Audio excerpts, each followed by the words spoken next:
Hey guys, and welcome back to my channel. My name is Alexis. In this video I'm going to be doing a purple and gold look. I've told Evelina for a few days now that I've been wanting to film one. And I think I'm going to be using my Moonspell palette for it. I haven't done a whole lot of looks with the Moonspell palette and I really like it. So I like the formula, I like the consistency, I like all that jazz. So I thought I'd give it a go. Now I'm not going to be talking much in this video. I think I'm going to be talking to Evelina on Skype, but I've got a pretty bad headache right now and my back is really spasming, so I'm trying to do a little bit of distraction therapy because I don't want to take any pain meds for it right now.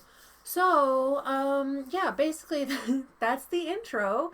If you want to see how I create a purple and gold styled look using the Moonspell palette, then please keep watching.